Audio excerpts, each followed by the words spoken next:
Hello, hello, and welcome everyone to In Time. My name is 𝗦𝗫𝐵. Thank you for joining us. We have a whole panel today, and we had a couple of people who said that 𝐒𝐴ndring was a fictitious person, so we demanded that he turn his camera on for the show. So for some of you, this is the first time seeing him. For people who go back as far as the gun debate, you've seen the mug before. Thank you all for joining us. Today, the Inflation Reduction Act of 2022 passed, and it's an interesting act. The White House says that it's going to combat inflation. The roughly $700 billion package will address inflation in two key ways, they say. First, by lowering energy and healthcare costs for families, and also by helping to bring down the deficit.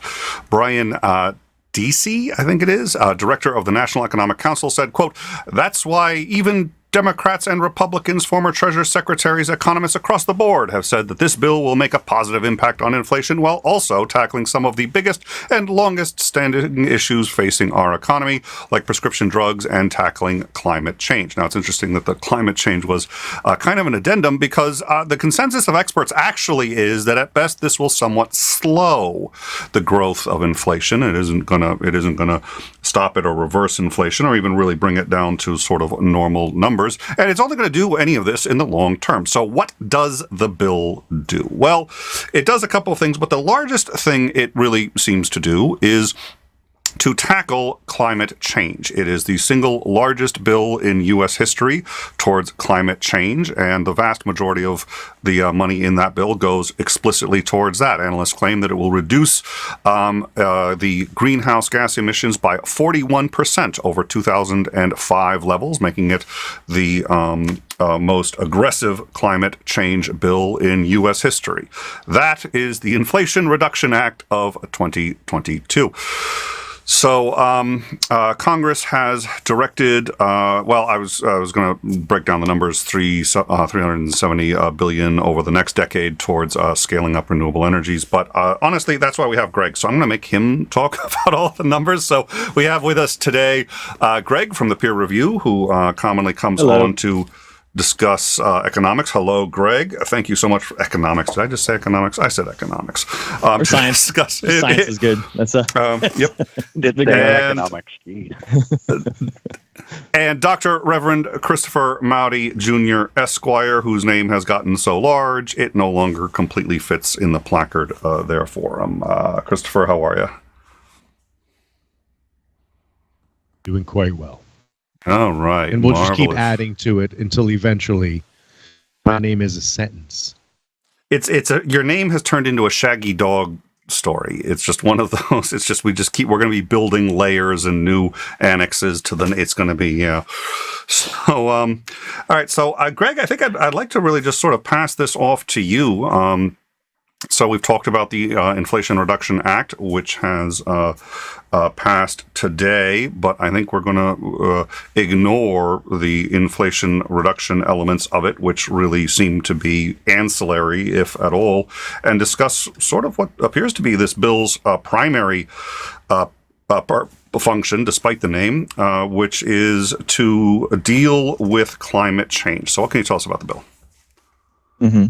Yeah, it's a good question, right? How do the climate change parts of this impact the inflation reduction part of it? But what I can tell you is that it does a couple main things. One, it lowers the energy cost for Americans, so that basically we're transitioning to renewable forms of energy, so like the wind and solar are just cheaper than things like coal. That's actually one of the reasons why you've seen a lot of a move from fracking to from coal to fracking because of that, and then on top of that, just transitioning more to solar and wind is actually going to be cheaper in the long run for Americans. Two, it increases American energy security. So what this means is that we're actually producing and manufacturing wind and solar devices in the United States now. So right now it's a lot of producing it in China and flying that stuff over. So now we're creating high skilled jobs in the United States now instead of exporting that to China for a lot of that manufacturing. 3, it invests in decarbonizing the economy. So this is like the infrastructure. This is types of, buses, that kind of thing, like trying to create a more sustainable and reliable framework for the economy. So that's, what the infrastructure parts of that is. And then 4th is a kind of like a climate justice idea where we're, looking at marginalized communities, seeing how they're disadvantaged in pollution and starting to clean that stuff up. Because as we know, human health is tied to environmental health, and that's we don't live separately. There's a pollution's directly tied to, for example, asthma deaths and things like that. And we know from the lead in the leaded fuel, we know that has a huge impact on on child development and stuff like that. The 5th part is building into farms and rural communities. So this is basically creating ways to reduce the amount of farm runoff. This is in actually putting money into things like algae biofuels that we've talked about before on In Time. And then this is also trying to conserve habitats too. So this is $2.6 billion to wetlands. And as we've talked about before, like 90% of the wetlands that have gone extinct in the last 50 years. So we need to restore those wetlands. We need to conserve what's left. And it does an incredible job.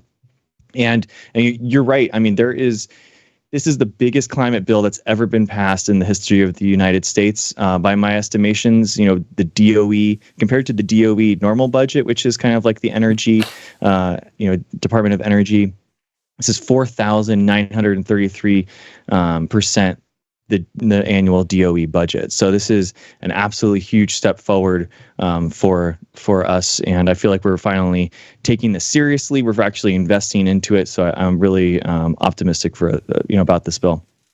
Why do you think this passed? There's been so much resistance to passing bills like this in the past. Now it came through. It did not have Republican support in the House, but as you know, there's always also sort of political reasons. There may have been Republicans who actually supported it, but if they can vote no and get curry favor with their constituents, they will. So we don't know how many Republicans actually supported it, but none voted for it in the House. In the Senate, they did get enough votes for it. Why do you think it worked now as opposed to trying to pass this previously?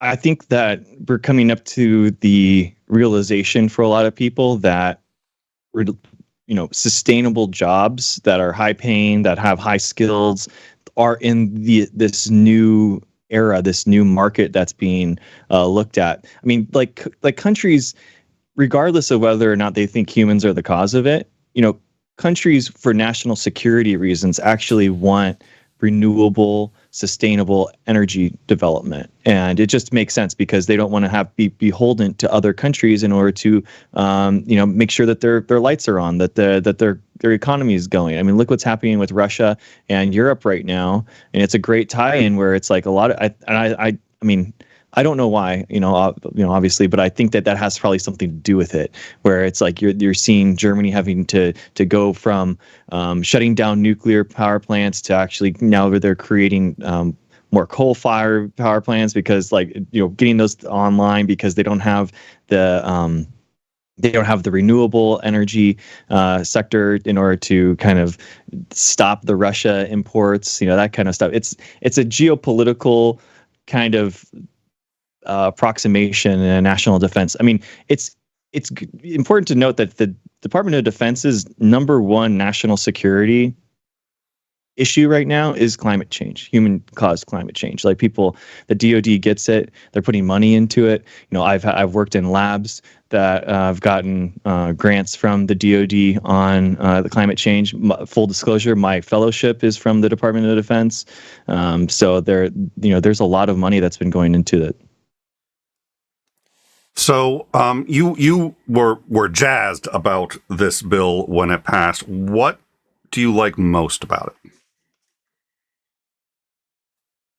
I mean, basically, like the problem that we've had as renewable and sustainable fuels in this country when I come on, and I've talked about this before, we have the technologies. I'm pointing out like algae biofuels. I'm pointing out like all these things, and it's like the immediate question is like, well, why aren't we doing it? If we can run all the cars in our country based off of algae instead of fossil fuels, why aren't we doing that right now?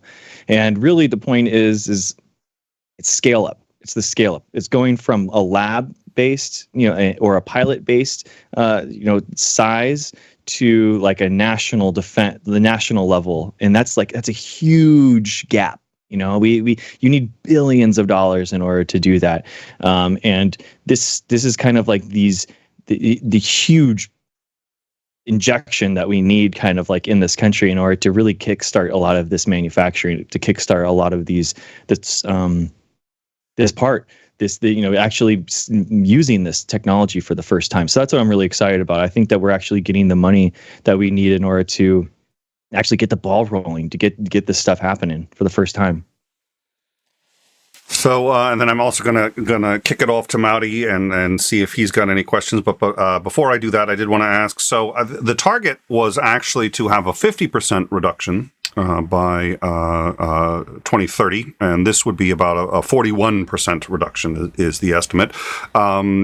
It is the largest bill we've ever passed. It's the most aggressive on climate change. How do you feel about us missing what was purportedly the target for the United States emissions reductions for 2030? Yeah, I mean, it gets us, you're right. I mean, it gets us to about 80% there. So we're you're talking about the Paris Climate Accord, and that's where what we said we were going to do. This gets us to about 80% there. Even the full Build Back Better plan, it wouldn't get us all the way there. It was about 92% or something. So we wouldn't have gotten it if it was the full Build Back Better plan either. But man, I mean, I'd take 80% over 50%, or 80% over 30%, 80% over zero any day of the week. What we need progress on these issues. We need wins, and that's what we're getting here. It's not a perfect bill, but you know what? We don't have time to wait. I made a video about this, and it's like there isn't a perfect bill. Okay, nobody, I don't know how to say this other than like nobody knows the exact amount of money that we need in order to like restore all the environment, to completely change the entire U.S. government's economy over to completely renewable, because it's not just carbon neutral, right? We're talking about like the restoration of habitats. We're talking about the restoration of animals. We're talking about a full wholesale change in cars and all the, I mean, it's just such a massive problem. We're talking about trillions and trillions of dollars. I don't even know. I don't know. You'd have to be on the order of like probably, I don't know. It'd be trillions of dollars. I don't know what the exact number is. I don't want to say a number because I would just be spitballing. But it's, I mean, just the infrastructure alone for cars, if you look at that, I mean, we're talking about trillions of dollars. So it's massive. So we're never going to get there in one big bill. All right. Well, I want to make sure that if 𝗦𝗍𝐸 or Zandring, I certainly have a few other questions to ask, but I wanted to open it up to either of you guys and see what you guys wanted to talk about. Well, the one thing I wanted to point out is, so I live out in Lancaster, Pennsylvania, which has obviously quite a high Amish population. Now, the Amish do lots of agriculture. They do lots of farming that, as I understand it, is damaging to the environment. So what I'm curious to know, and I don't know much about this, so I guess I pose the question to you, Greg, is the fifth component of this act. Even though the Amish get away with a lot of things because of religious exemptions, are their feet going, do you know if their feet are going to be more held to the fire for their practices because of this act being passed? So, for instance, just to put meat on the bones, their agriculture practices, as I understand it, introduce like excessive amounts of like contaminants into the waterways because they're still using like manure and things that Even though it sounds like it would be like the organic person's dream come true, it's not, and they're able to get away with like shortcuts and cheats in that realm that maybe this will prevent them from doing. I don't know. Do you know any more about this than I do? So, full disclosure, I worked for a plant biotechnology company that genetically modified organisms does for a living. So that's kind of where I'm coming at. Right. The actual data on this is that basically organic or non-GMO farming actually uses more pesticides and more than non-GMO farming. And the reason for that is pretty simple, right? You have a monoculture of a plant, which is unnatural, right? There's normally a diversity, going.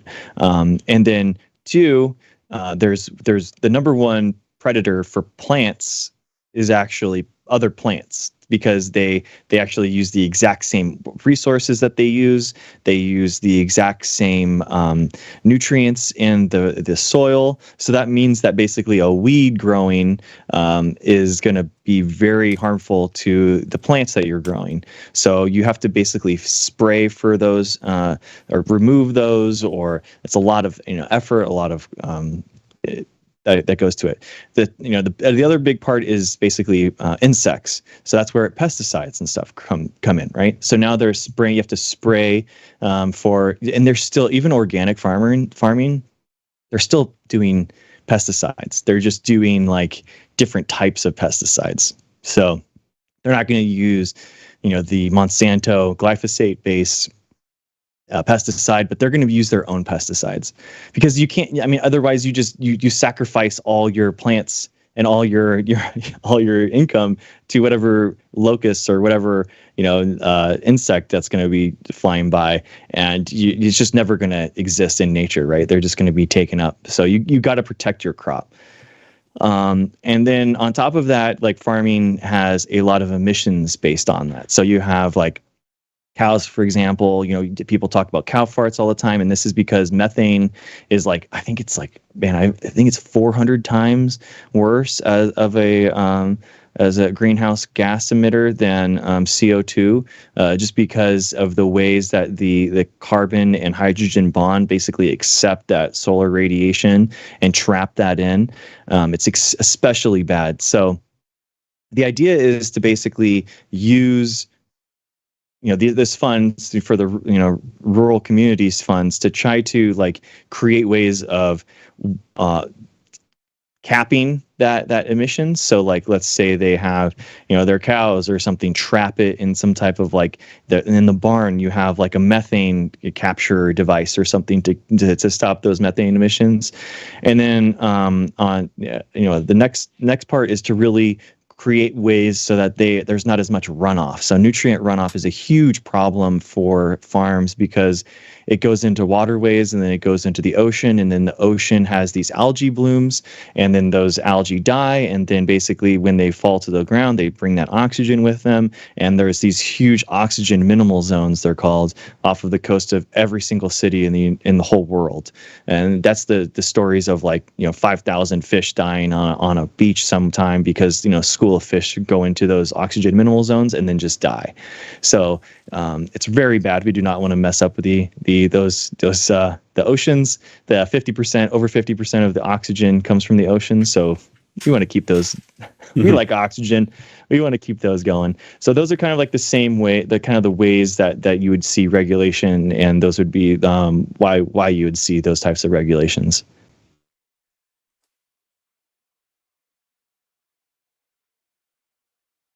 That was an awesome answer. Thank you.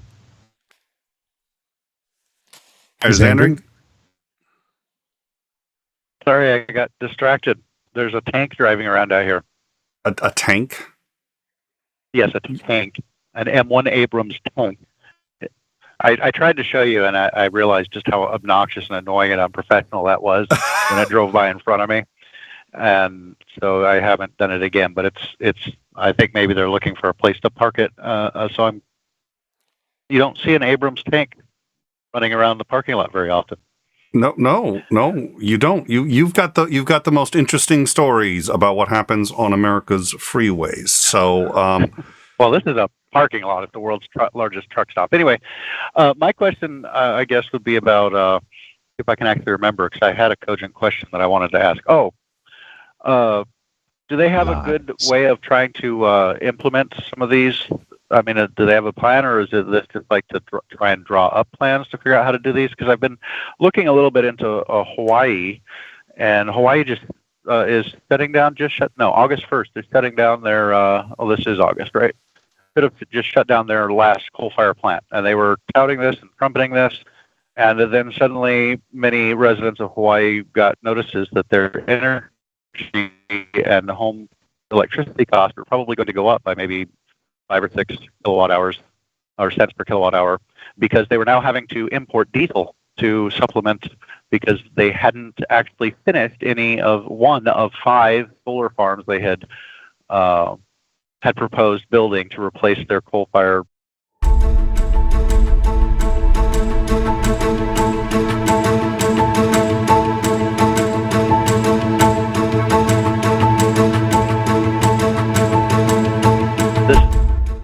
To start the planning for this, or is this like money to no, we're just going to go ahead and put these on and get rid of some of these other dirtier forms of energy?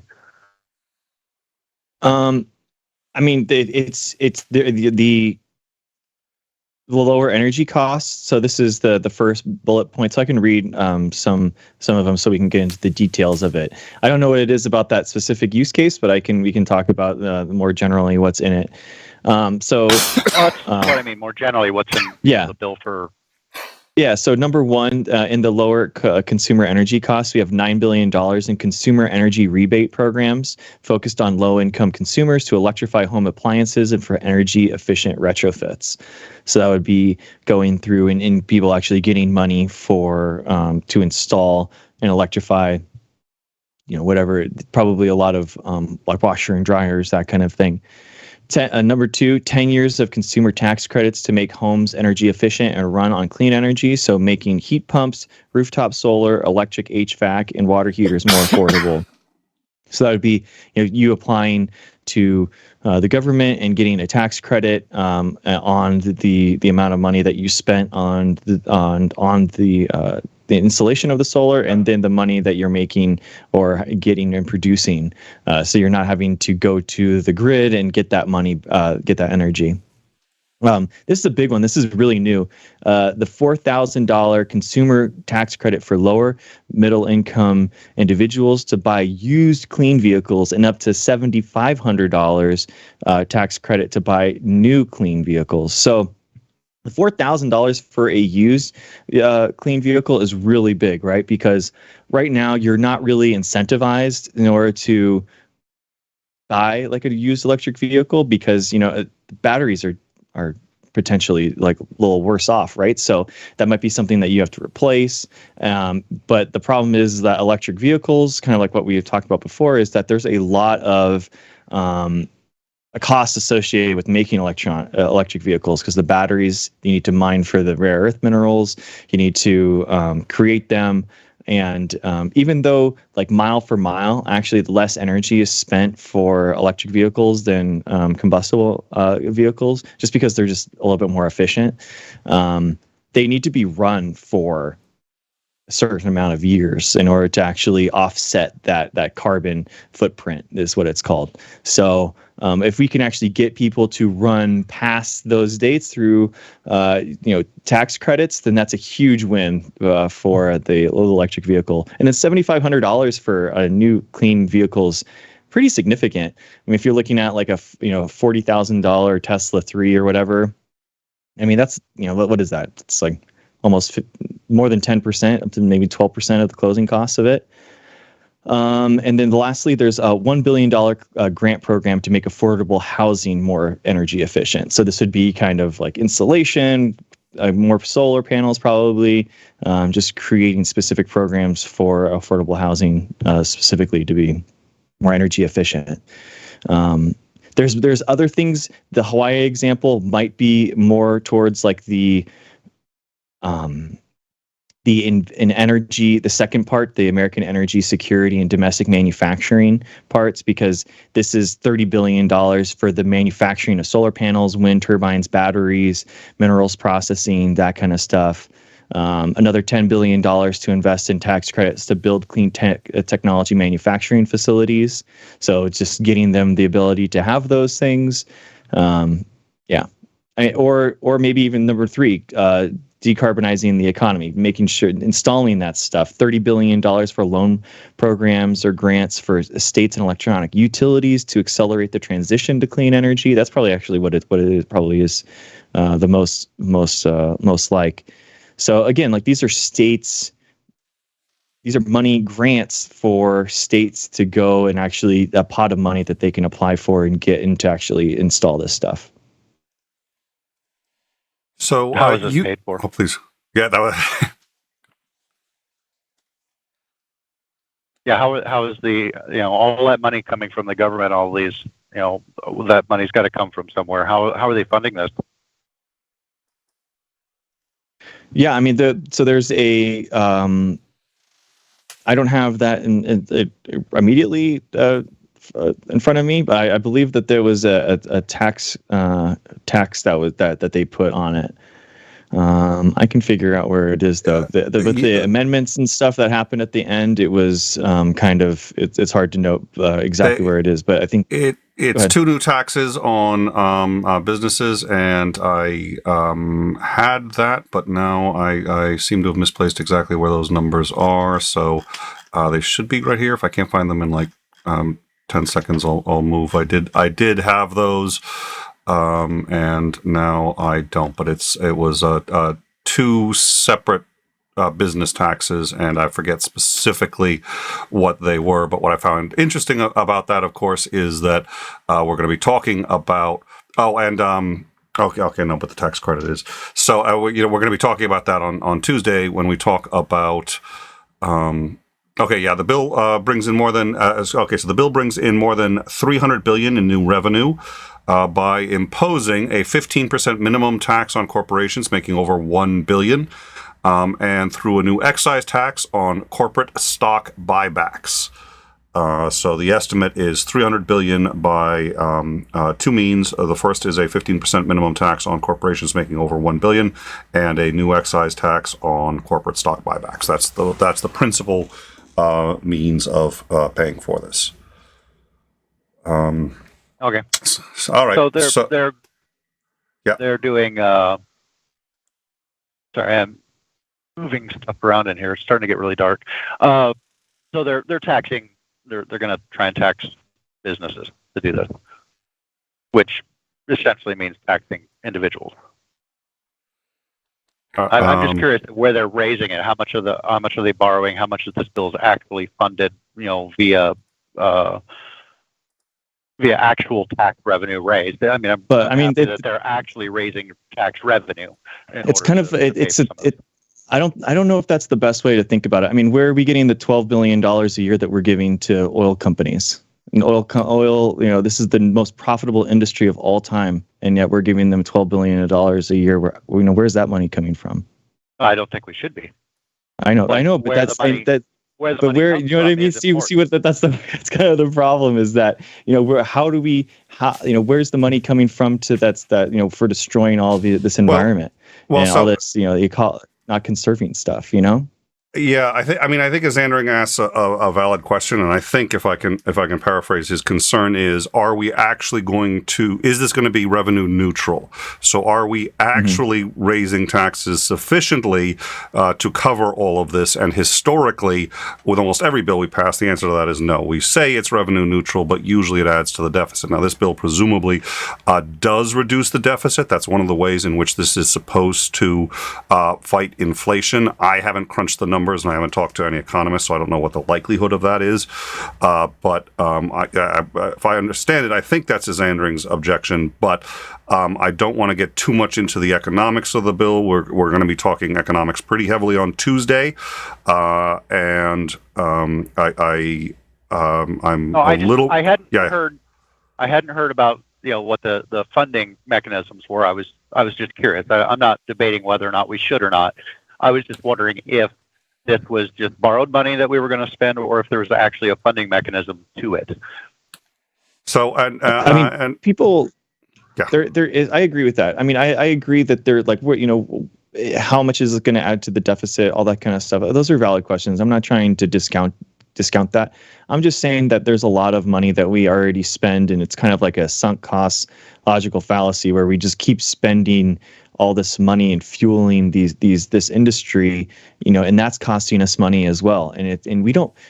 The thing is and this is a problem that I have with people saying that, oh, it's not worth it. The money that we're spending for on the left too, right? Saying, oh, this isn't a big enough bill, so we shouldn't be spending any money. This is a dead bill. We don't know the cascading impacts that this bill is going to have. So NASA in 1966, when we spent 4% of our total spending on NASA, was that enough during that time? Was that where did we get that money from?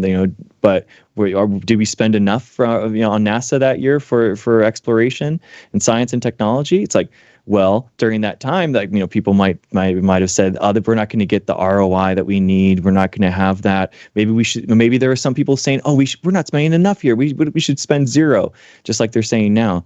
But how could we say, 50 years later, after the invention of the silicone microchip, the internet, all those things that were cascading from that, is that 4% worth it?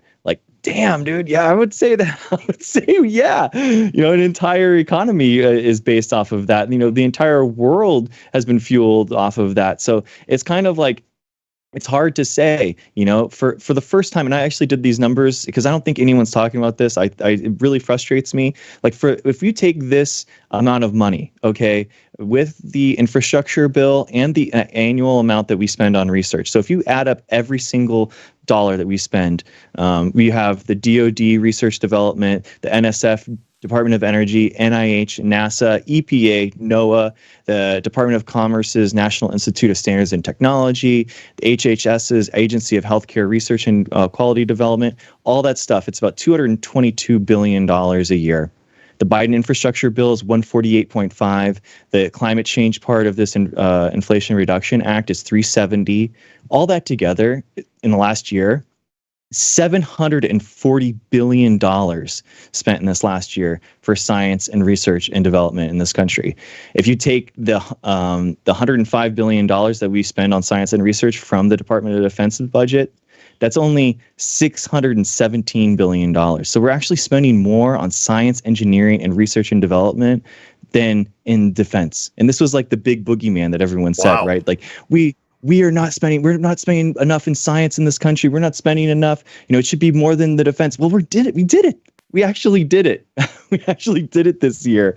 It's incredible. And that 1966 budget for NASA, that's the gold star of science and technology spending, right? Everyone points to that. We should be spending as much in science and technology that we did in the 1966 NASA, the moonshot program, yada, yada, yada. That was 4.41% of U.S. total spending. That all that money that I was talking about before, $740 billion altogether, if you take all of our spending in the 2022 budget, it's 11.23%. We are spending now in 2022 2.5 times that which we spent in 1966 for the NASA budget. This is like a huge investment. I don't think people really grasp this. This is a huge. We're instead of the moonshot, we're doing a science shot. We're putting this in for the first time. I mean, this is a huge thing, and that we don't know the impacts will be. I'm not trying to discount the value of what we spend our money on. I was simply asking if they actually had a way to fund this, or whether they were just borrowing the money for it, because that actually does matter. You do have to pay attention to the economy, because if there's an economic collapse in the United States, well, you're not going to get any money for science spending, because people are going to be too concerned about just getting through their daily lives. There is a bit of a balancing act. I was just curious if they had included funding mechanisms for the amount of money that they were going to spend, and it sounds like they did. Yeah, it sounds like they did. Doing the math rapidly, it looks like it's what is kind of typical of these kinds of bills, which is it is somewhat short of the full amount funded, but it looks like a large percentage of it is funded by those taxes. So I wish to avoid the moral hazard if we can. So I just was curious about that. I mean, I'm not saying we shouldn't do it. I'm just saying, curious about that. And that's an excellent question, and we should probably do a show on moral hazard. We've been talking about that one for a while. So I have two questions. First, well, I do want to expand a little bit because I think that's sort of, maybe we buried the lead a bit. I mean, this is by a significant amount more funding in science than we've had for a while now. During the Bush years in particular, the U.S. started cutting back on grants to fund scientific research. Other countries actually picked up on this, and especially when Trump first came into office and seemed to almost be anti-science in some respects. Well, I don't know that it was more than Bush, but at any rate, a number of countries sort of picked up the slack and said, "We appreciate scientists here. Come move to France. Come move to Canada," and incentivized that. Does this also have incentives to specifically towards scientific research, towards helping grants to find ways to improve efficiency even more, and or to study other ways of helping the environment? Oh yeah, I mean, absolutely. I mean, I know I have friends in the Department of Energy, and they already have meetings this is a huge uptick to their spending now. We're talking about increasing all the national labs funding. I mean, again, this is a pool. So basically how grants work is that you have a federal grant that's given out and says, okay, hey, this is a pool of money that you can apply for in order to and what you do is you have proposals that you give out. So you have national laboratories, like the DOE has BETA, which is a Bioenergy Technologies Office. Then you have like other, CDC has their national labs, and you have federal labs that are kind of like under the umbrella of the academic portion, right, where you have these colleges and universities that have labs underneath them that will then apply to these larger grants and get money from them. So absolutely, yeah. I mean, it's a lot of money that's for, there's like $2 billion in algae research and stuff like that. They're going into they call it sustainable biofuel development. But I mean, we know that. I mean, basically there are biofuels in like corn and stuff like that. That's where a majority of the money is right now. But I think that if you're talking about research and development, I mean, you're looking at projects like algae biofuels. You're looking at other ways, climate smart agricultural practices. I mean, I wrote a paper and I'm a co-author on a review talking about nanotechnology solutions in order to solve some of that stuff, using nanoparticles to deliver plants the nutrients that they need as they need it. We're talking about automated farming with drones. We're talking about patches, nanotechnology patches you can create to figure out if a plant needs nutrients or not. There's a lot of, like I said, there's a lot of things in development that just aren't at this scale up stage because we don't have that money. But now we do. Now we have money going into like, okay, this is going to be, basically the grant would be like, we're looking for ways in order to decrease the amount of nutrient runoff in our farms. Okay, now you apply and say, oh, I have a nanotechnology-based approach in order to do this. Oh, I have a genetics approach. We can actually figure out how to reduce the amount of nitrogen that a plant needs. Oh, I have a microfluidics approach. I'm an engineer. I know how to specifically give a small amount of liquid or nutrients as it's needed. And there's a lot of different ways. The government isn't going to say, we're only doing algae biofuels or something, because what if there's something better? What if there's a yeast biofuel or something that's out there? And it's a way for them to kind of say, hey, we want this end goal. We want this is where we want the street to go. Who's going to get us down that street? Well, and this brings up an interesting, Andrew and I were both very impressed, and I'd said this before, when you would come on to talk about biofuels. I had a very limited understanding of what biofuels were.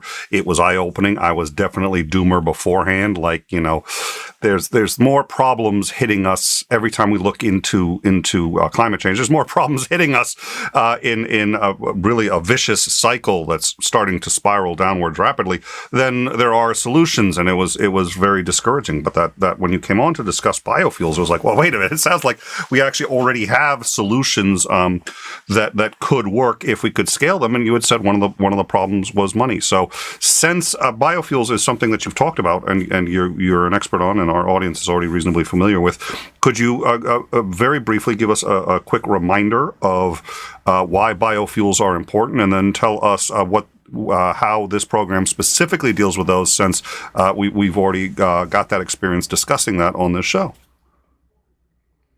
Yeah. So look, so let's see. Okay, so gas at your gasoline pump is carbon chains. Okay, carbons that are linked together. That 85, 87, those are actually the amount of carbons in that chain. Mm. Okay, so right now, because of a bill that was passed by the Clinton administration, 10% by volume of your gas has to be ethanol. And the idea is right now that's actually produced reproducibly or sustainably right now through corn. Hmm. So only 10% of the corn that we produce in the United States is actually eaten. We have 40% of it that goes to the fuel. That 10% of your volume, 40% of the corn that's grown in this country goes towards that. A lot of the rest, the other 50% is a lot of feedstock. So corn that's going to feed the cows that we eat, and then also some of that is going to basically create clothes and a lot of other products like spandex and stuff like that. Corn is very inefficient because corn requires a lot of, or land plants in general, let's just expand it, right? It requires structures. It requires it requires things in them that aren't what you actually need. And what you need are chloroplasts that are creating lipids. So that's what that long chain comes from. You need it to come from the algae, and the plant, the plant, and the plant needs to create these lipids.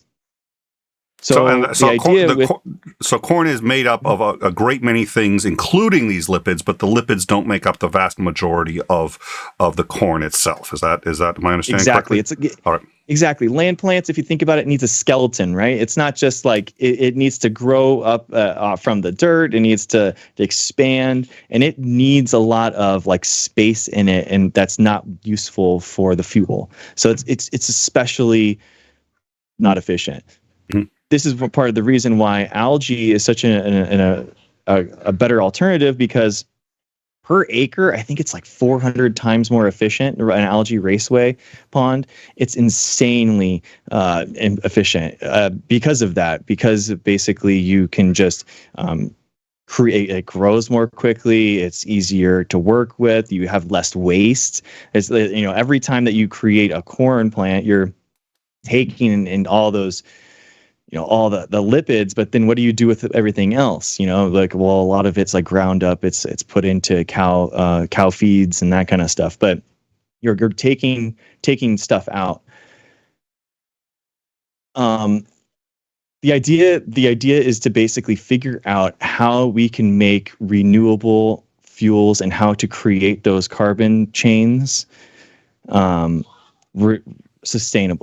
So the idea would be to kind of use the algae raceways and that kind of thing in order to create and fuel this carbon making that needs to be done. The biggest problem right now in algae biofuels is basically removing water from the algae, because algae grows in water and you need the oils, and oils and water don't mix together. So it's kind of like the chemical reactions and stuff that you kind of need to remove the water in order to work with the lipids. So that's kind of like where the money is going to go. And we just need to basically scale this up. We've done raceways before. There's a lot of academic labs that have these raceways, and they've done this, they've produced it, but like we haven't gone to that next stage of like figuring out, how we're going to do it. So how much does this bill go towards that? It's a good question. We've never put this much money in before. Do you know what I mean? Like how if you're going to run a marathon, like how much of a motivator is $1,000 to you? How much is $10,000 going to decrease your time? Like, I don't know. That's a good question. I've never trained for a marathon. We're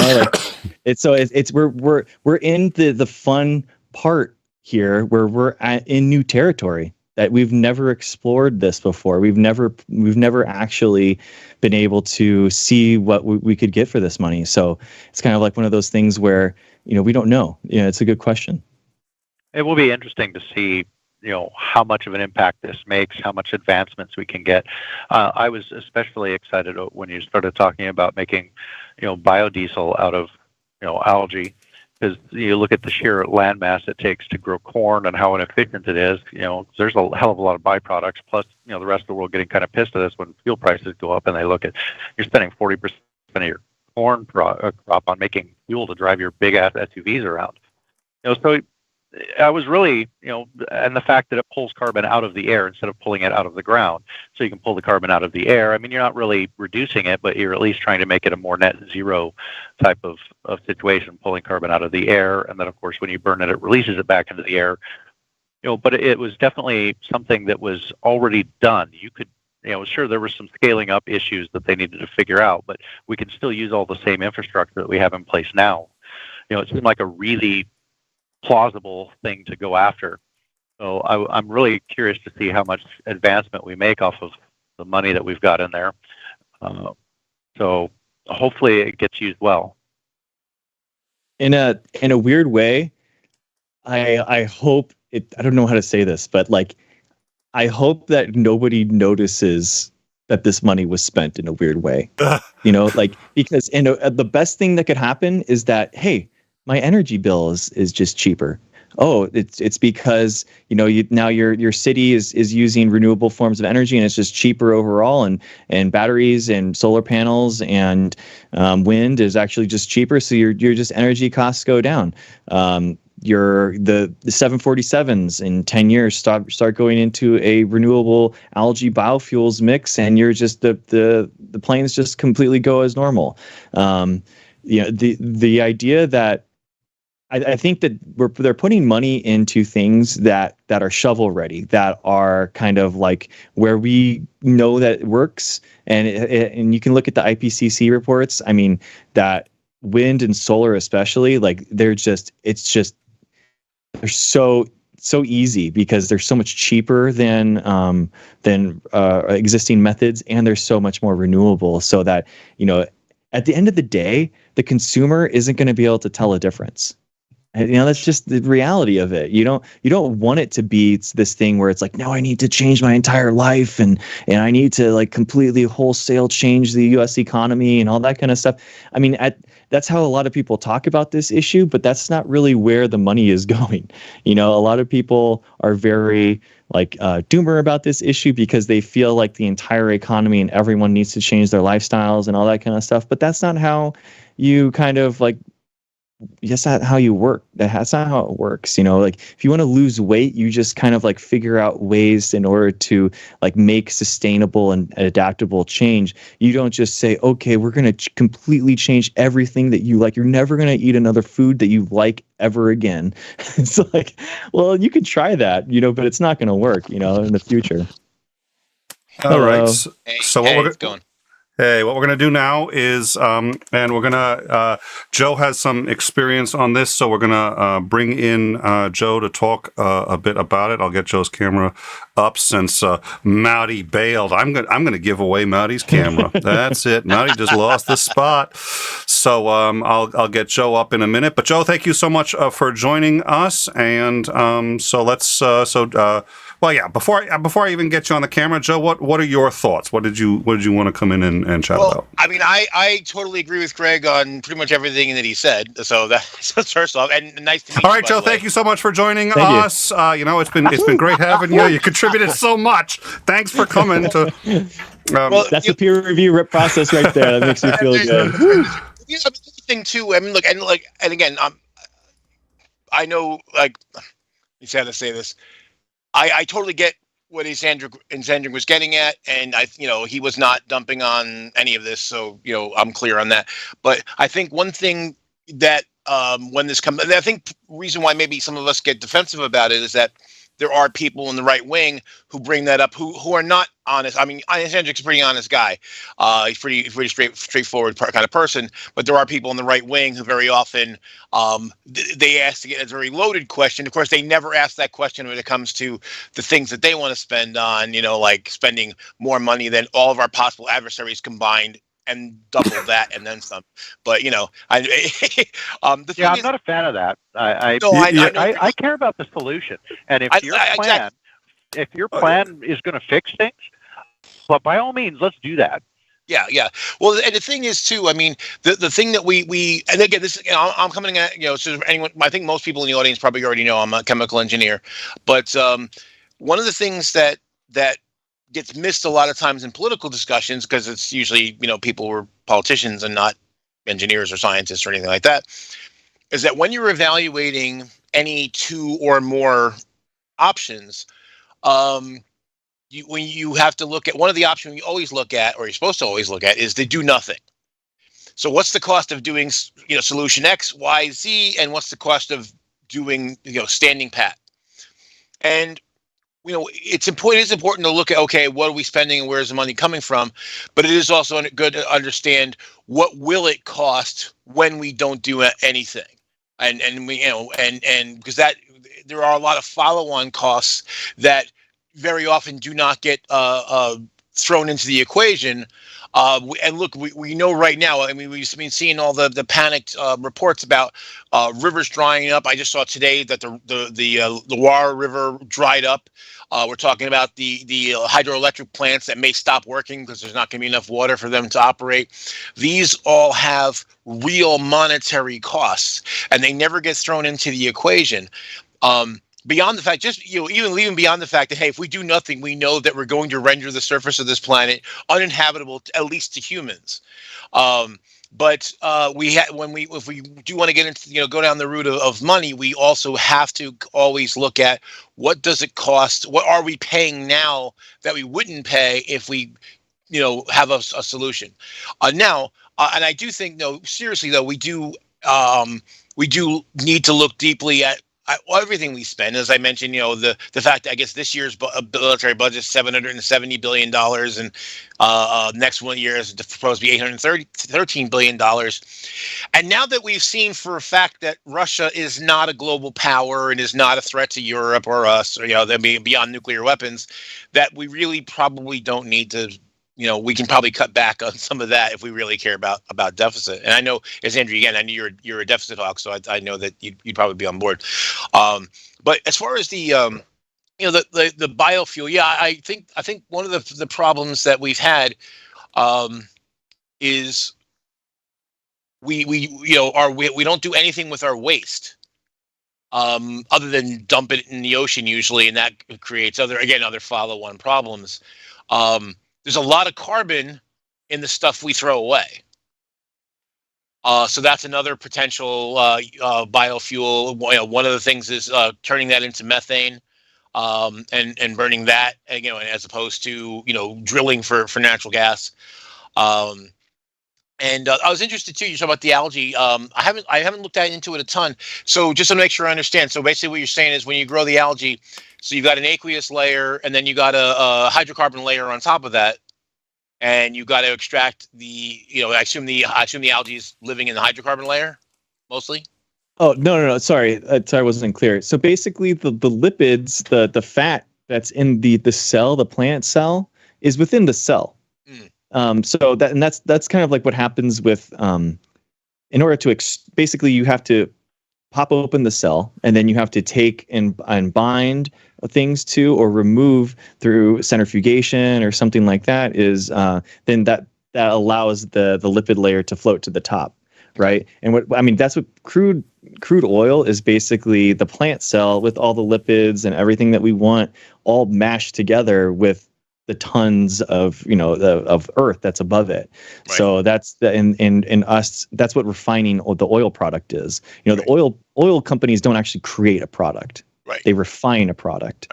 Those carbon bonds are already there, and they just have to refine the products. That's why it's so frustrating to me when we're spending this money on tax credits. Algae Biofuels is getting $2 billion, and yet every year we're giving $12 billion to oil companies for not even creating a product.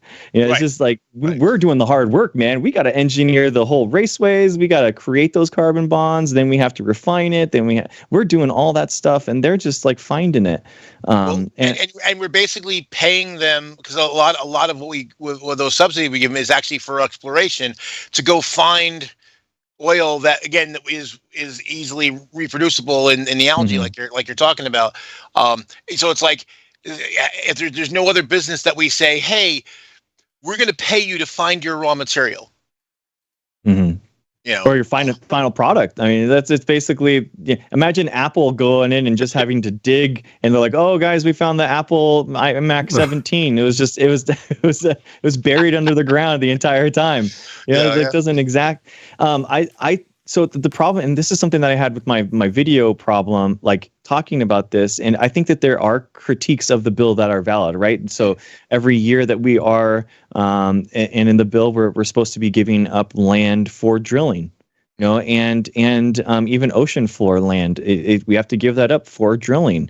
I mean, the problem is that, in my opinion, people saying that this is a poison pill and we shouldn't pass the bill and that kind of thing. I mean, obviously there's drawbacks to it, but even, all independent climate, groups have said that it's basically a factor of 24. This bill removes 24 carbons for every 1 carbon that it puts up into the environment through those. Awesome. So it's very, very good. But the problem is, I mean, I just looked at the GOP 2020 platform. There is no actual bill or idea or a framing from the Republican Party is that this issue doesn't exist. The only mention of climate in the GOP platform that I'm reading from 2020 is that the Environmental Protection Agency is basically hindering small businesses from being created, and we have to remove it, and we have to cut this from our budget. And as we can see, it's actually the exact opposite. The world and us, and not for human climate change related issue, but a lot of for like defense issues, and it's just cheaper overall to use renewable and sustainable energy production. It just is. Well, especially something that I've told. I don't talk to a lot of conservatives anymore because I get too angry.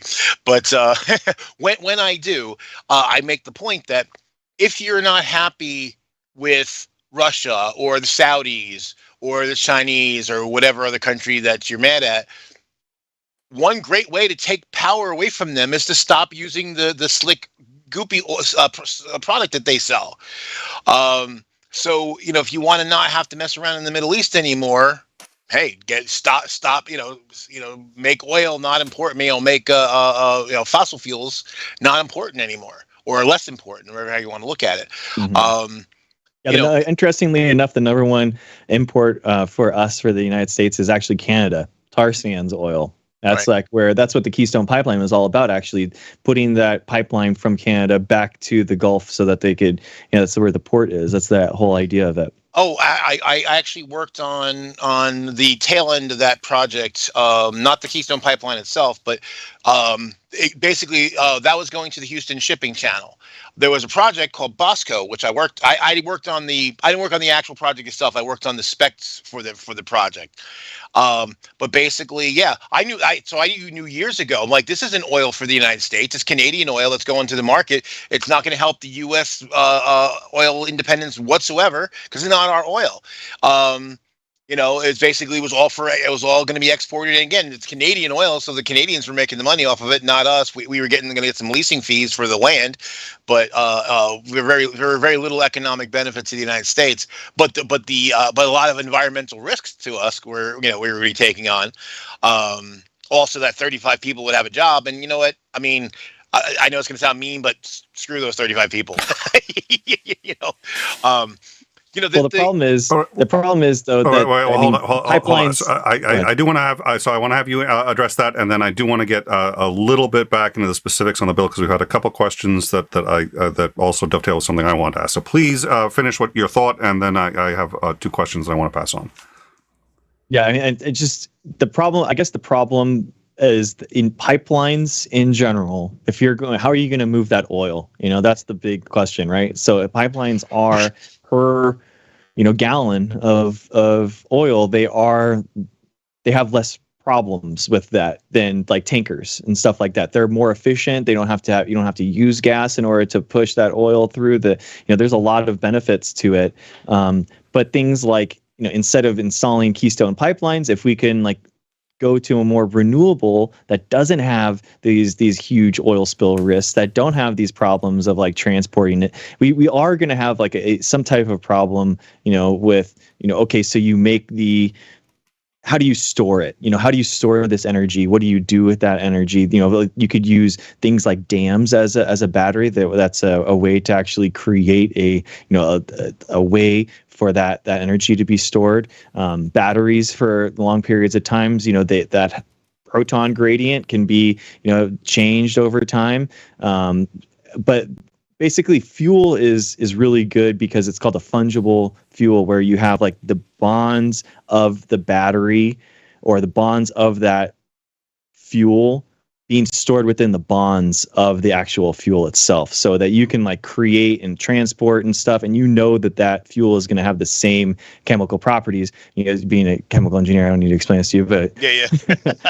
but you know what I mean. It does have like a lot of benefits to it. So it's something to think about.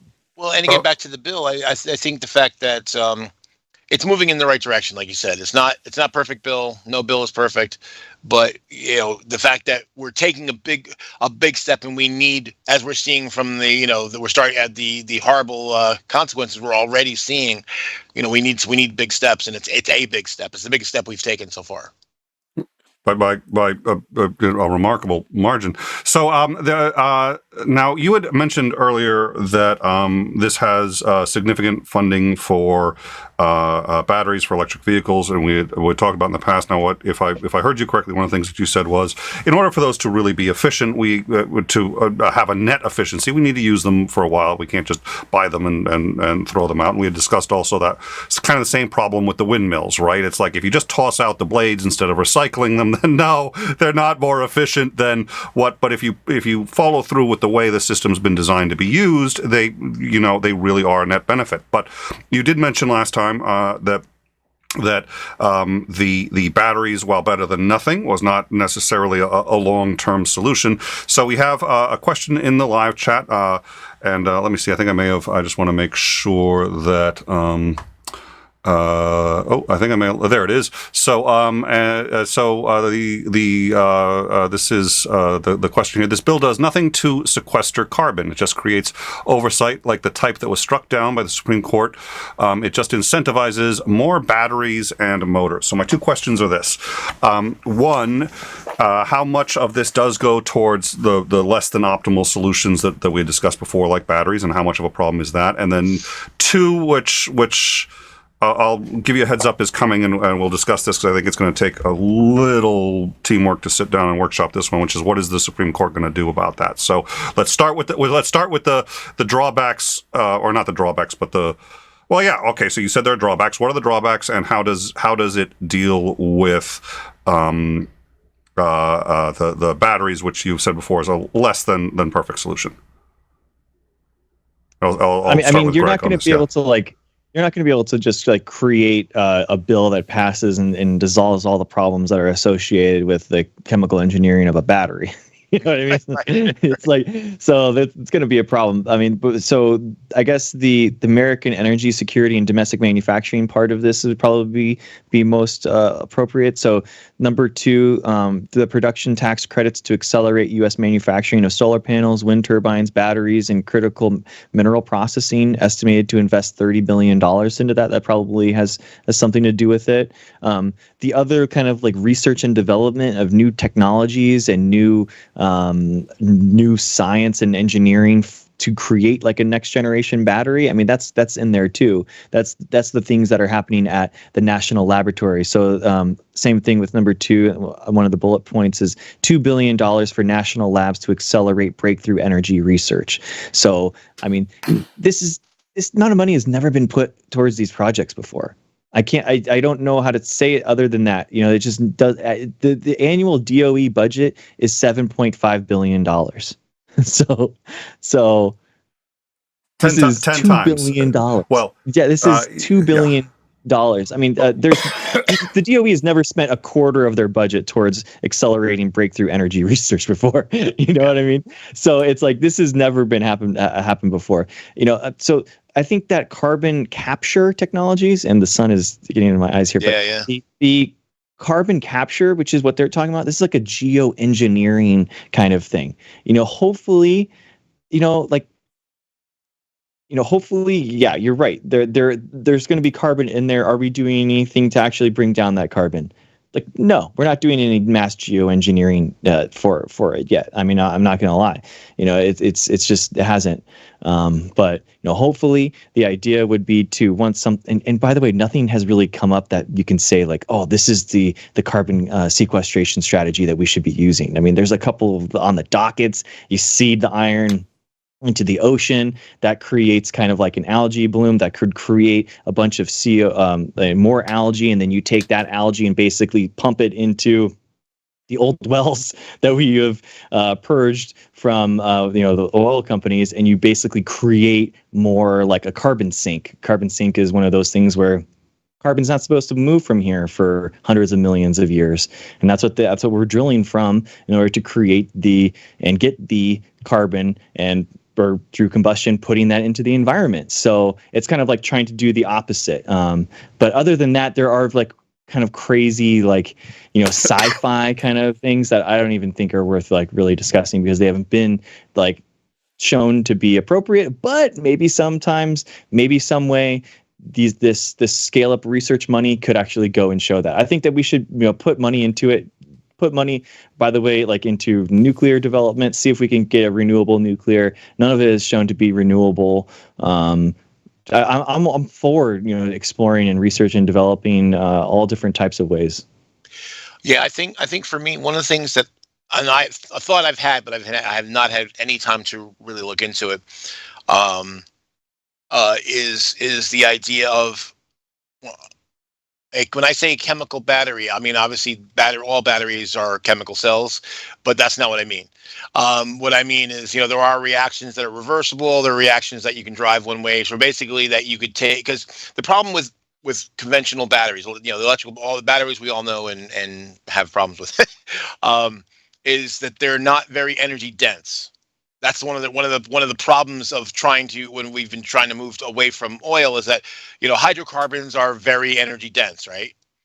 So so the idea of when you want to have efficient energy storage, you need something that one has a low loss rate, so you don't lose a lot of energy in transfer. But the other is you want something that's energy dense, so that you don't need gigantic, areas like batteries today are small. You know, batteries today of a particular size but capacity are smaller than they used to be, but they're still fairly large, because it's just the nature of the way that the battery cell works. There's only so small you can make it. But you know, if you had some other way to convert, whether it's thermal energy or any other kind of energy, and basically store it, and in a way, I mean, you think about it.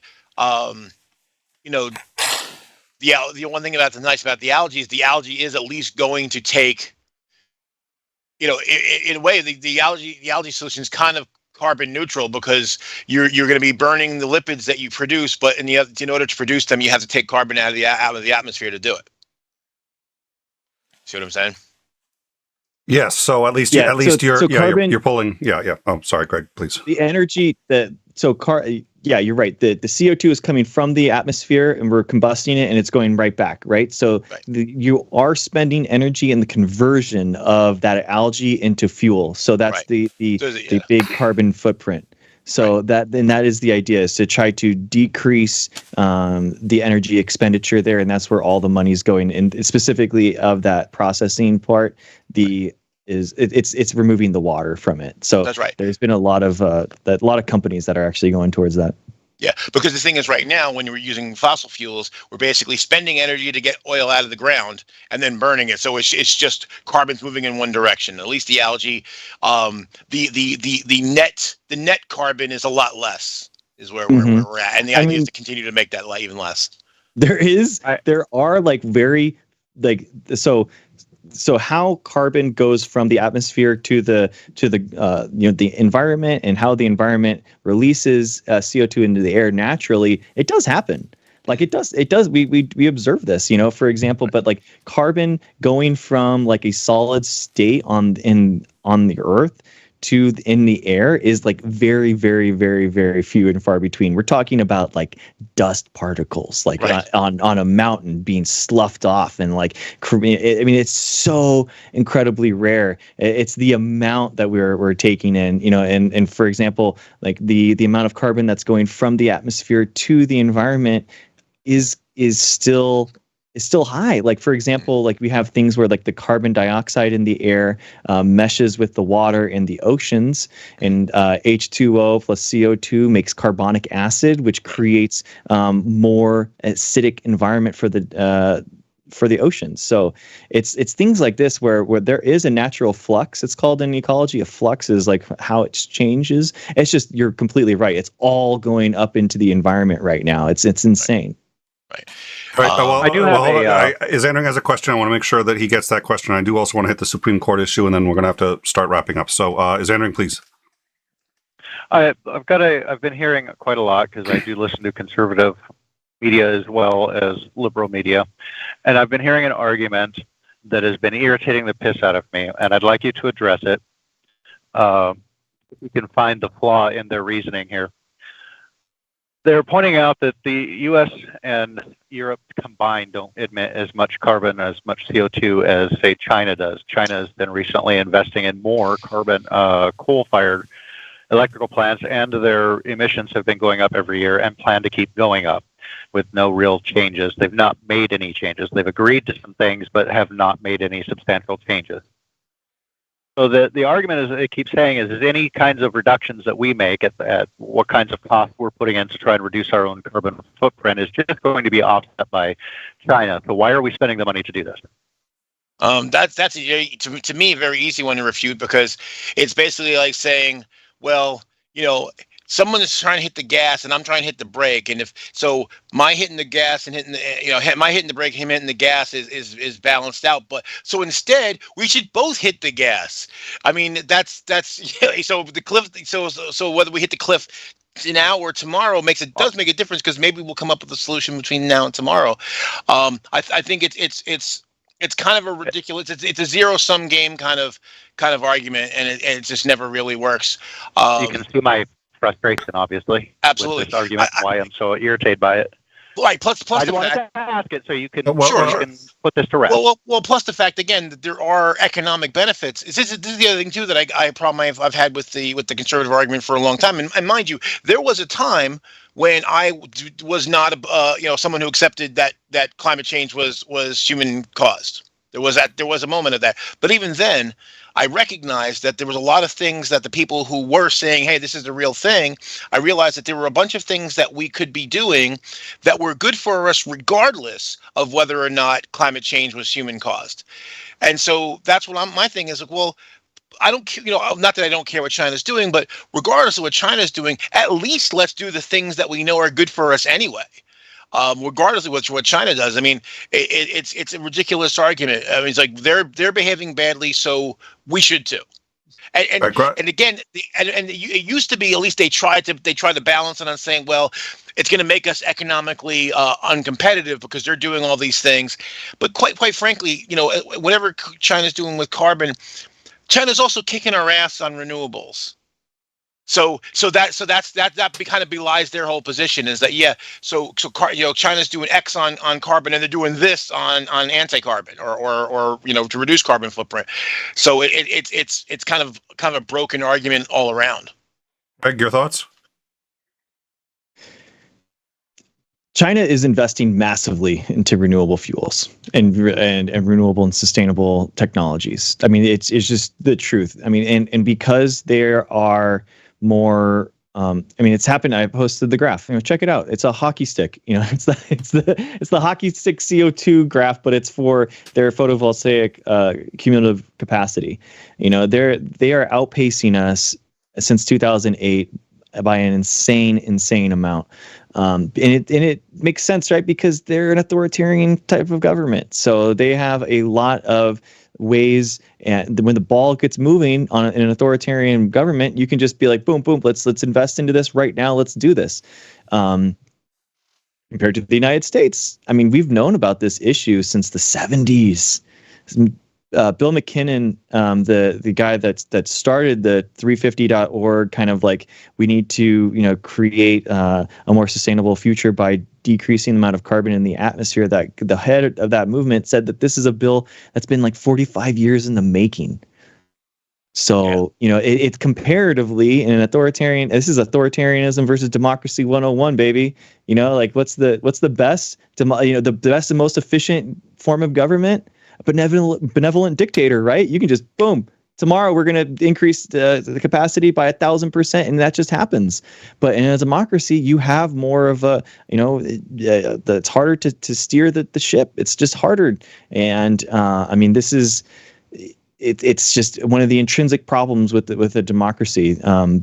But we are spending that now. So we are spending that, like we said, the numbers. We're spending more on science, energy, and technology now than we are in defense this year. It's the first year that it's ever happened. I've looked back since the 1960s. I couldn't get any budget or info. So at least since 1960, this is the biggest investment, the only time in history that we have actually spent more on science and engineering than we have in the defense. I mean, I want to add something. I want to add to what Greg just said.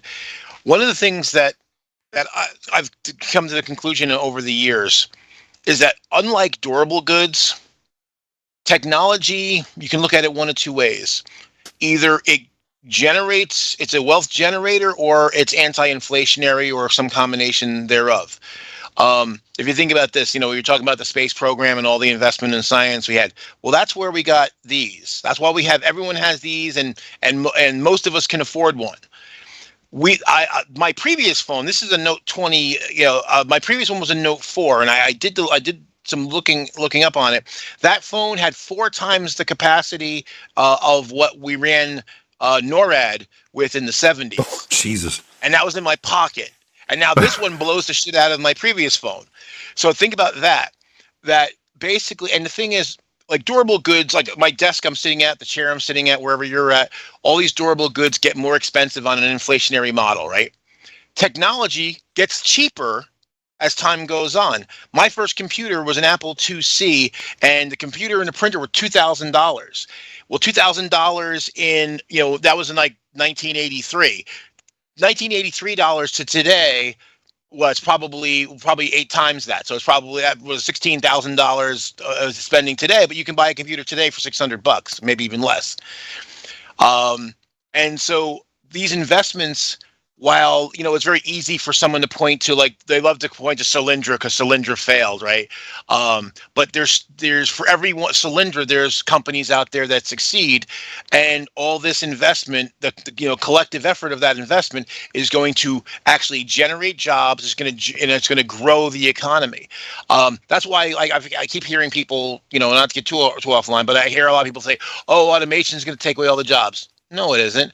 We're creating new jobs, because actually automation equipment has to get built, and you need metrology people, and you need instrumentation, and you need electricians and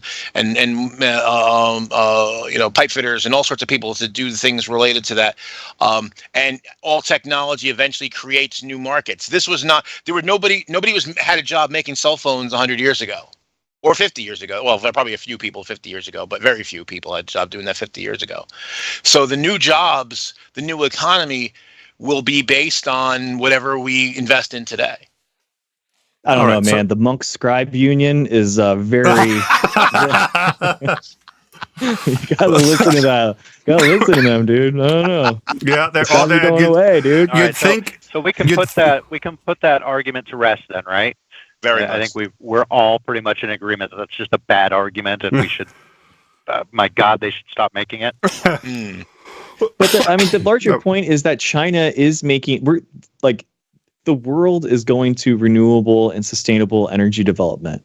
We don't have an infinite amount of oil. We just don't.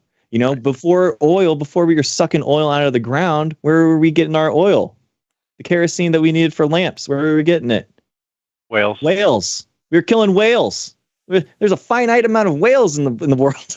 We almost wiped them out. Yeah, exactly. So it's like, we thankfully kind of found that oil was actually in the ground, and we didn't have to drive the whale population to extinction in a kind of a weird way. Kind of saved that species, or those species. But the world is going towards this. On the end time. Oil discovery in the ground, and the entire energy sector that we have mostly today is all responsible for saving what whales we have. Yeah. I mean, it's a good point. I mean, it's in a weird way, it's contributing to CO2 and global, the come full circle. It's now exactly ocean wildlife. Exactly. That's a really in a good weird point. way. It's very true. All right. So here's what I'm going to do. The point is, yep. Go ahead. Well, so I want to ask a final question on SCOTUS. I don't want to end on a downer, and in fact, after this, I want to make sure I get from each of you sort of what you think the takeaway is from this bill and where you're hoping it goes. But I think we would be remiss if we don't discuss SCOTUS. Now, SCOTUS has really taken the teeth out of the EPA. Now, they didn't use anything in that legal reasoning that I can tell that would necessarily apply to this, but they appear to be poised to limit what Congress can do in the future. Now, with the EPA, what they had said was, Congress can't abandon its responsibilities by saying, well, we're going to have an agency legislate this and have their own enforcement. And so they pulled all the enforcement. They did the same thing with the SEC. So it is clear that they're gunning for a lot of typically progressive agendas, and they seem to have telegraphed a willingness to say that if it's not a power that was given constitutionally in the original writing of the Constitution to Congress, that Congress should not be able to do it. And it seems to me that much of this could fall under something that was not in the original Constitution, including picking winners and losers and other arguments that we've heard, and that they're not, in fact, empowered to drive the direction of the economy, even if for good reasons that's just not in Congress's purview. So I see that argument or a derivation thereof being made. I'm going to start with Greg and then ask Joe. Has there been much consideration or talk of what's going to happen if major swaths of this, or even the entirety of the bill, end up before the Supreme Court, at least as it is structured today? I mean, as I read the EPA decision, I mean, it's the big questions doctrine, right? Whether or not the explicitly said whether or not CO2 is a pollutant wasn't written into the bill. So therefore, do they have the ability in order to actually make a decision like that? I mean, these are existing programs that are already there. They're DOE programs, NSF programs. It's it'd be very hard for me to. This isn't creating any new agency in order to have this stuff go through it, right? I mean, this is just having existing things, money for existing programs, grants that can be applied to by other, national labs and academic institutions. These are, tax credits and that kind of stuff, which is. From what I can understand, it's in the bill. It's explicitly in there. There are programs that are explicit. If they were trying to create some type of agency and then all that money went through that, then maybe. But we're talking a lot of different established, and I think that those. The NSF is pretty established, right? The NIH, DOE, DOD. These are all things that are. Agreed, but as soon as you said that, the next thing, and it may be cynical, next thing that went into my mind is, Roe v. Wade is established too. That's what I was just about to say. Yeah. I don't find that as comforting as yeah. Well, see, here's the thing, though, is that basically, as near as I can tell, and correct me if I'm wrong, it sounds like the bill is a collection of spending and taxes, both of which even this current Supreme Court has ruled that taxing and spending are things that the Congress can do. Mhm. So I think it would be very difficult. Certainly, there's zero chance they're going to throw all of it out. They can raise a tax if they want to. They can put in, allocate money to spend if they want to. See, the thing is, what they attacked was the regulatory power of the EPA, which of course kind of guts it and makes it not very effective. But that's separate from the spending power. Congress has the spending power. That's in the Constitution. So I don't know that they'll try, mind you, they'll try because they've been shown that they'll do anything that they can.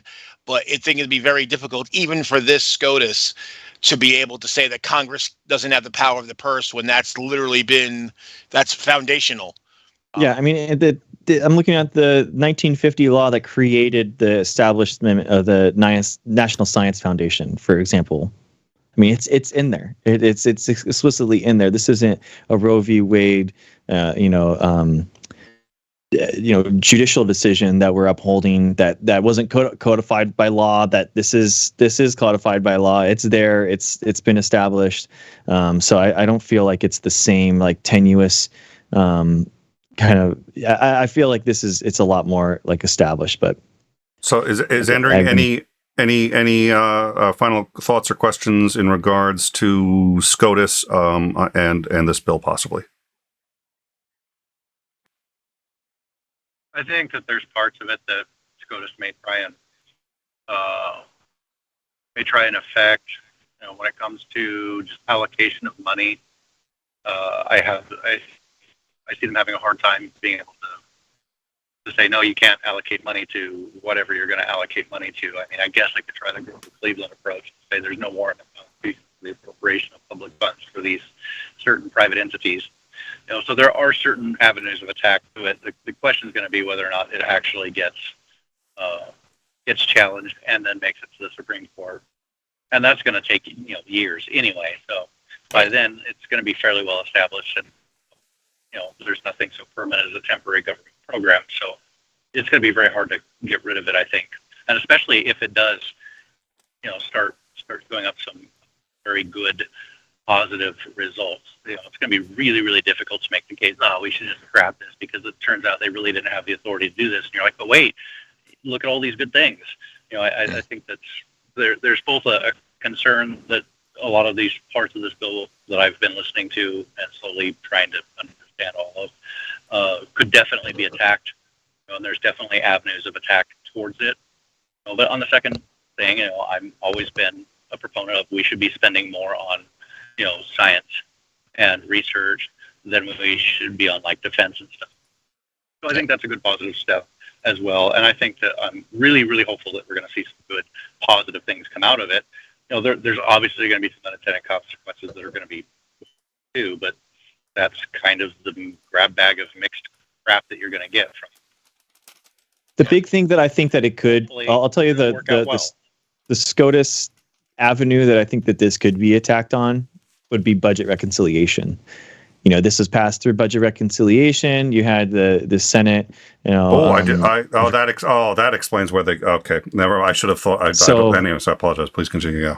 Yeah, they had the Senate. I forget what the name of the person that decides whether or not it's okay to have parliamentarian. Yeah, that's it. Whether or not in this purview of budget reconciliation that this is legal, can they continue doing this? It is a little weird that we're continually passing things through budget reconciliation. It's kind of like de facto. We haven't really talked about this, but de facto. Filibuster's dead. All the infrastructure bill, now this is all passed through 50+1. So it's kind of an interesting thing. But you can only do reconciliation twice a year. So the filibuster ain't dead, but it does get around it at least twice a year. Right. And also reconciliation can only be used for certain types of things. So particularly, strictly with the budget. So spending bills, you can do reconciliation. You can't. That's why there were some other things people said, well, why couldn't we do this law or that law to do reconciliation? Because it's outside the purview of what reconciliation is. That's why I'm not too worried about being overturned. Revenue neutral. Right. And that's the reason why I don't worry too much about this this particular bill getting, paired. Again, there may be little snippets here and there, but as far as, fundamentally, I'm not too worried because again, it all comes down to those, power of the purse stuff. And, and then again, that's clearly established. Even this SCOTUS would have a hard time, taking that away. I mean, it's literally, that's black letter Constitution. I really hope you're right. I'm starting to think, I'm just just like, there's this part of me that's like, I don't know. I'm not sure there's anything they wouldn't find a way to eyeball, but yeah, no, that's, Oh, believe me, they'll try. If it's possible, they'll try. They'll certainly try. Believe me, I don't doubt that for a second. But it's just a lot harder for them to do. Yeah, especially since they've come up, in history and tradition of the United States. Well, up until Grover Cleveland, the history and tradition of the United States was you didn't appropriate the public funds for the use of special interests. So, I mean, they can attack it on that grounds, but I'm not sure how successful it's going to be.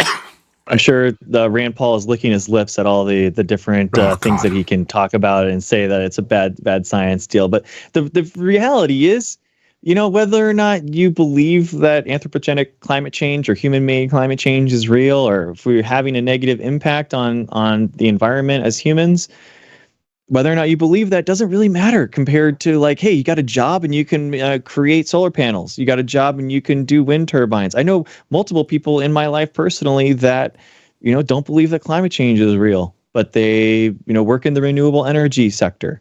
I've seen documentaries about people that have companies. They're CEOs of like solar installation companies. They don't believe that climate change is real, but here they are. They're doing it because it's a good, well-paying job that has a bunch of tax credits, and now they have it's a sustainable job, so it's going to be happening for the next couple decades. It's a good field to be in. These are real, tangible impacts that people have in their lives, and since the government is kind of going towards there, since the DoD is going towards there, since all the renewable jobs are going towards there, naturally everyone's just going to be working in sectors that are kind of embodied and funded by the government, and it's a huge boom right now for this stuff. That's right. Well, then again, that's what I was saying before. Like even when I was not on board, I was like, well, but many of these things are good for us, regardless of whether or not, whether climate change is human caused or not. And the fact that, there's red states where the growing a number of, the amount of jobs growing in renewals is going through the roof, because again, conservatives may not believe in, climate change, but they believe in money. And I think that's one of the things that I've argued for a long time, that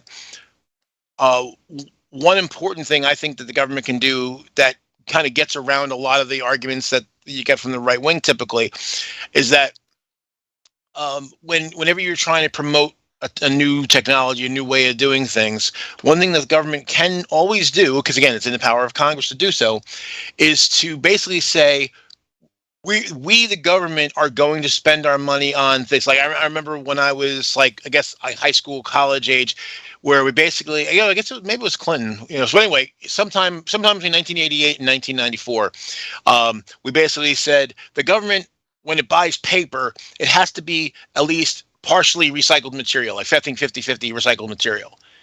And they created a market.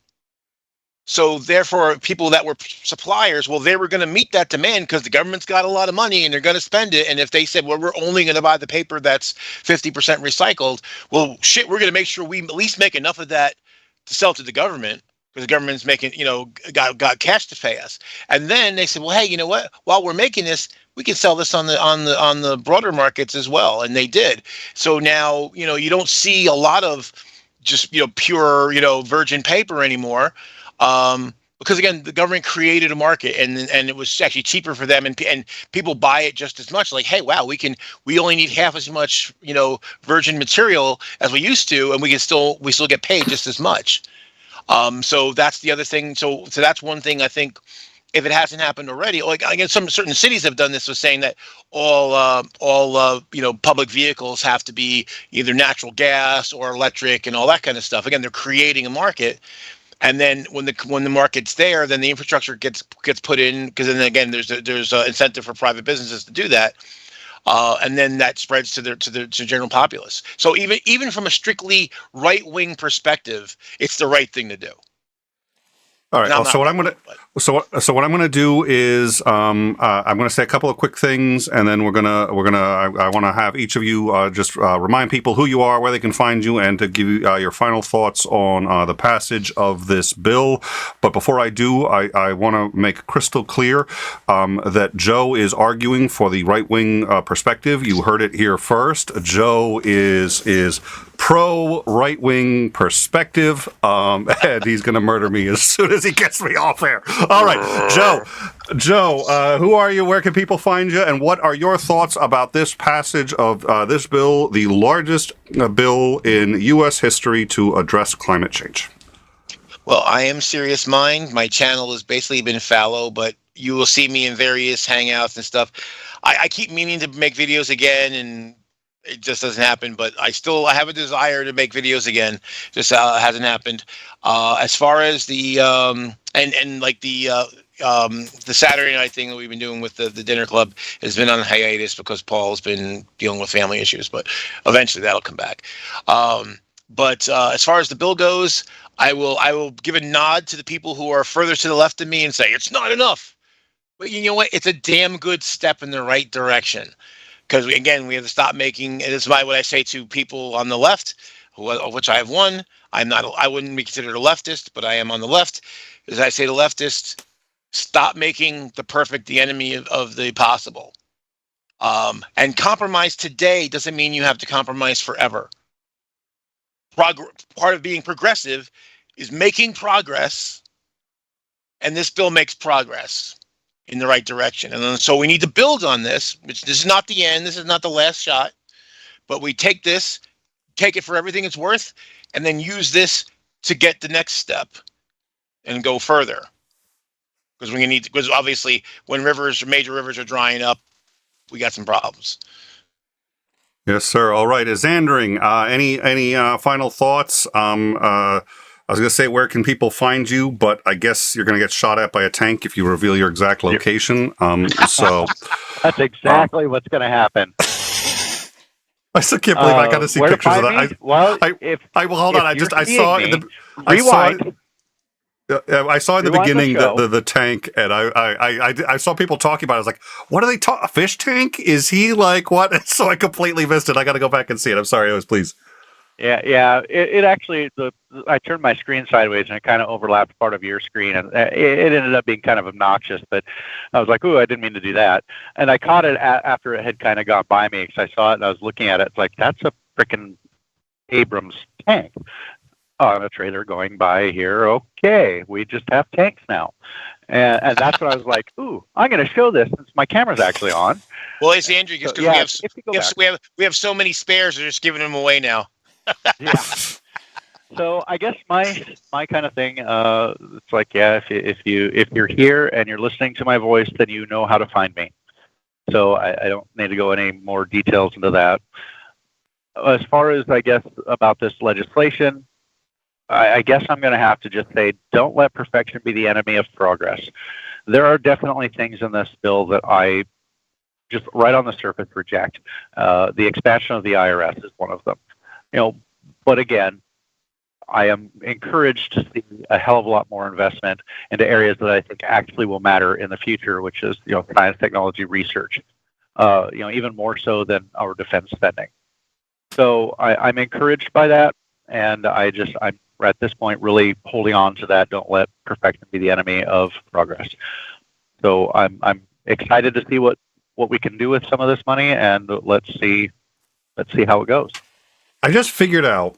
I've been sitting here going like, hey, it's in time. It's a business where we're on YouTube, but I'd like to get a few more super chats and then get this and that. And why are we having difficulties with that? And I just realized why.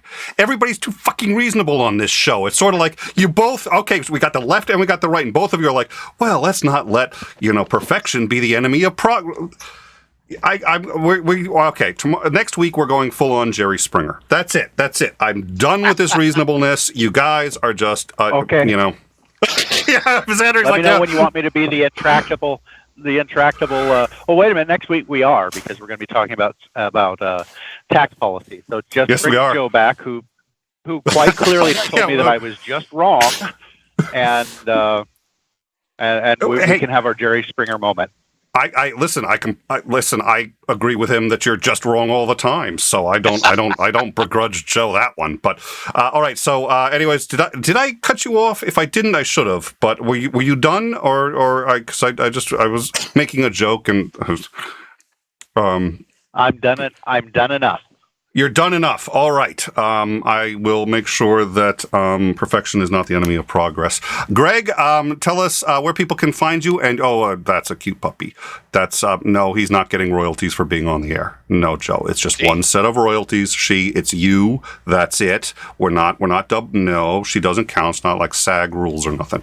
Greg, where can people find you? And what are your final thoughts on just what we've talked about tonight and the overall on this bill? Yeah, I have a climate change a video on this bill specifically where I go into more detail on each of the provisions and then kind of look at a critique of it. I read the critique, give my opinion. I guess it's a live reaction. That's what everyone calls it nowadays. And then my analysis and thoughts on it. I linked it in chat. But I guess it's okay. You can't link things in your chat. It's okay. It's very frustrating, I guess, for me, like seeing people say that that this is such a big deal to them, that this is such a big thing, and then when they finally get the biggest climate change bill that's ever existed, it's a non-starter for them, and they don't want to pass it. It's one thing to say, the constructive criticism, saying like this is how it should have been spent. This is what we should have done. But then to say that it's not good enough. As a scientist working in this area, that's devoted my life to this, that's devoted my research to this. It's like someone just not believing in you. It's hard to not take it personally, when you see it, because you don't get to see your science breakthroughs in the news anyway. The only time that people actually talk about this issue is so doomer. It's so negative. It's like this insurmountable big Goliath that we're trying to battle. And then when you finally get some progress on it, they say, oh, it's not worth investing anything into, and it feels it does feel personal, and it does feel like very frustrating, because there are so many things that are positives that are going forward, that new technologies, new things that are happening, and nobody talks about those. And it's just incredibly frustrating. And that's my biggest problem, is that like the doomer, the negativity on this issue, it gets highlighted so much on Twitter, online. That's what gets the clicks, and it almost seems like any content that is optimistic or saying that we are making progress on this issue isn't wanted. So then what do people want? Do we want to make progress on this issue, or do we not? Do we care about this issue, or do we not? Do we want to be happy about something about this issue, or do we not? And I think people have ideological prescriptions that they feel like that is the only vessel that how we fix this issue, and it's not their ideological vehicle, right? So now it's doomed to failure. And it's like, you know what? You got to be willing to be ideologically wrong in order to make this thing right. Right. Do you care about being right, or do you care about making an impact? Which one is it? Unfortunately, there's a lot of nihilists. Mm-hmm. Very, very much. I've had people even in 2016 and the last ones go, basically, if they don't get their way, let it all burn down, which is like the most ridiculous. Like, we have to live here. We live here. We can't let it burn down.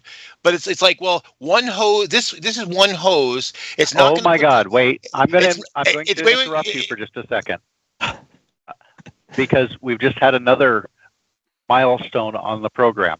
What's that? The whole nihilistic, just let it burn down, we actually agree on, because on the right there's that same kind of mindset of the liberals, that's the kind way of saying it, are running everything into the ground. They're destroying everything, and just let it go to hell, because we're the ones with guns, we're the ones who are more prepper oriented. Who do you think is going to live through that? And I have that exact same reaction of, I've got to live here too, and that's not a life that I want to live. It's like, I don't care if I happen to have, 300 guns and about 10 million rounds of ammunition. I don't care. you don't seem to understand what being in a gunfight really is, and it pisses me off when people, on both sides that are like that. Just let it all burn down. It's like you don't understand at all what that actually looks like. Well, the problem is, I feel like a lot of people, when they have that attitude, I mean, it's a very cynical attitude, which I hate cynicism. Be skeptical, don't be a cynic. But a lot of times I find my position is that these are people who have never built anything. It's easy to say, let it all fall down if you never built anything. But if you built something, agreed. Now you say, now you want to, hey, no, I got to shepherd this. I got to take care of it. And also there's a lot of people sitting on a lot more privilege than they would like to admit. It's easy to say, oh, screw it. If you're not going to be, if you're not, let the waters rise if you're not sitting at the bottom of the well. But I think that, and it's really kind of frustrating, because then it's self-fulfilling, right? Because if they basically throw their hands up and let things burn, then when things go tits up, they go, oh, we'll see. Well, no, but you made that happen. Yeah. And so all the revolutionaries, I would like to point out that the French Revolution took the French 84 years to get a stable republic after from the revolution, and then a couple dozen years later the Nazis came. China and Russia still have not stabilized from their revolutions. So this idea that, well, we're just going to cast it all off and it's all going to be peaches and roses, that's never happened. Ours was actually one of the best ones, and ours was messy, and we still had slavery. So don't think that it's going to be sunshine and roses.